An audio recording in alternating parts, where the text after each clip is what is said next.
Muito bem, já estou ao lado dele. Essa fera, o Wilson Marques Araújo, como sempre, trazendo as informações do agronegócio. Eu vou falar uma coisa para você.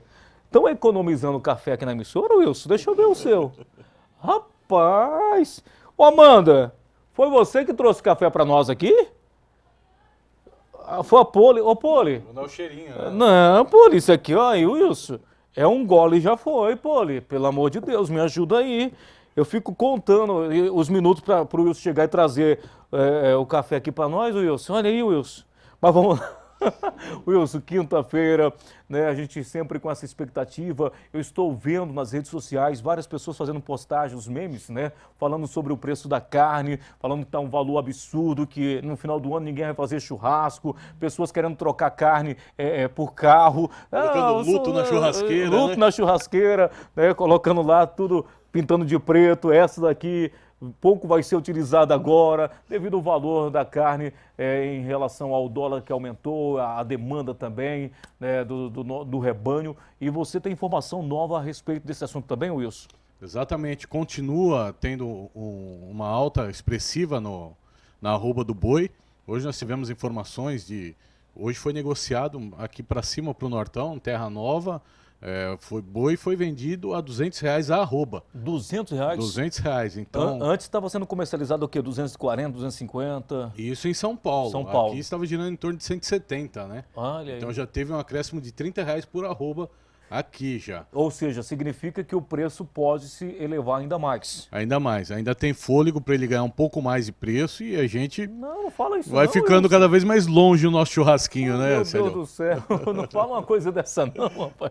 O nosso fogo baixo, então, vai ter que ser adiado por um bom tempo, né? Vai, por enquanto sim. A tendência ainda é alta para o preço da carne e a gente vai ter que ir administrando essa situação, né? Tá certo, Wilson. Além dessa informação, quais são as outras que você tem para nós? Hoje a gente vai dar uma pontuada sobre a valorização do dólar com relação a algumas moedas, principalmente da América do Sul. Hoje foi feriado em Chicago, Certo. Dia de Ação de Graças nos Estados Unidos, então não teve pregão da Bolsa Americana. Então hoje nós tivemos só o pregão da BMF, o que comporta a precificação do milho na BMF e do dólar que foi operado hoje, né? Então hoje a gente teve uma precificação, o dólar chegou próximo dos 4,26, ele acabou encerrando no cenário negativo, cotado a 4,21, e a gente teve um relatório anunciado hoje, o pessoal parceiros nossos da Agriinvest, eles posicionaram o acumulado do dólar durante o ano com relação a algumas moedas da América do Sul. Então a gente vai falar aqui sobre o real, sobre o peso argentino, sobre o peso chileno e sobre o peso colombiano. Então, em relação ao Brasil, uma média anual, o dólar teve uma valorização de 9,25%. Certo. Sobre o peso argentino, uma valorização anual até agora de 8,2%. Sobre o peso chileno, praticamente quase 20%. Uma valorização, 19,6%. E sobre o peso colombiano, 8,39%. Ainda mantendo essa tela, a gente podendo olhar o que vem acontecido, Célio.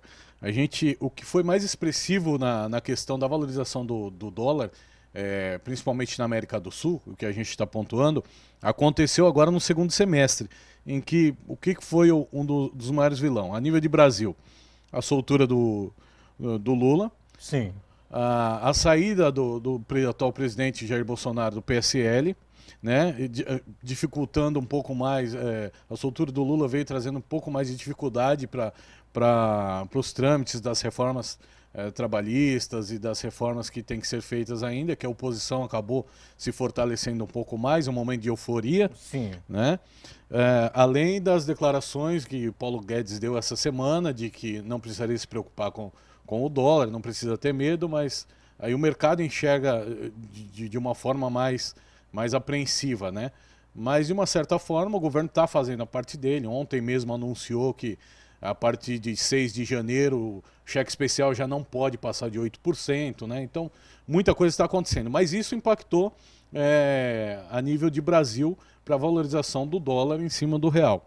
Já na Argentina, Célio, o que impactou ali, um dos principais impactos foi o retorno do governo da Kirchner, né, em dezembro, trazendo grandes preocupações agora sim que eles assumirem. Como a gente pontou há alguns dias, principalmente produtores rurais preocupadíssimos se esse governo assumir agora no dia 10, se ele pode taxar os produtos deles. Então eles estavam querendo vender o mais rápido possível a produção que eles ainda tinham para poder ter algum dinheiro em caixa.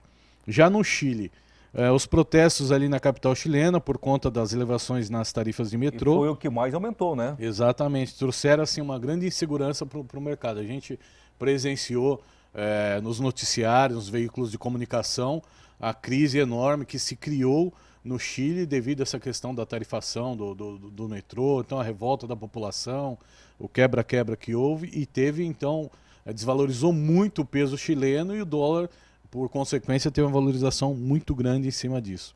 Já na Colômbia, o movimento militar do governo contra as Farc, né, traz medo de uma nova guerra civil. Então isso daí trouxe também uma instabilidade e a supervalorização do dólar também por lá. E na Bolívia, um possível retorno do presidente Evo Morales trouxe assim, uma grande satisfação social. E isso acabou trazendo também o enfraquecimento do peso da moeda do Bolivar, né, que é a moeda boliviana, e fortalecendo o dólar também. Então, assim, na América do Sul, ela está bem sensitiva na parte econômica e o dólar fortalecido. O Banco Central, por sua vez, hoje foi a quarta intervenção que ele fez em leilões de swaps para poder trazer esse câmbio um pouco para baixo.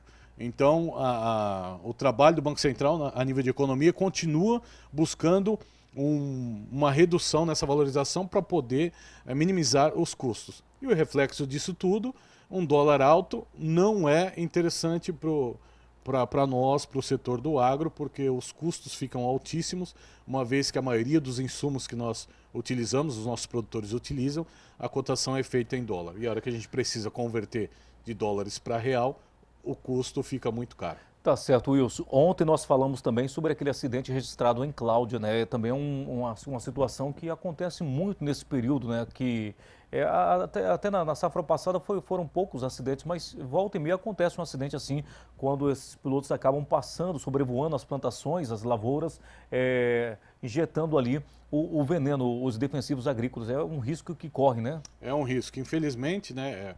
Toda atividade tem o seu risco e um piloto de avião, o risco iminente é uma queda, né? Por mais que seja treinado, preparado, mas é a máquina, né? A aeronave. É a máquina, nós sabemos que a aplicação aérea, por mais segurança que se tenha, mas tá ali no alto, são voos de risco, porque eles têm que voar às vezes a 5 metros de altura do solo para poder ter certa aplicação. Houve alguma pane, vamos esperar os resultados. Os resultados, né?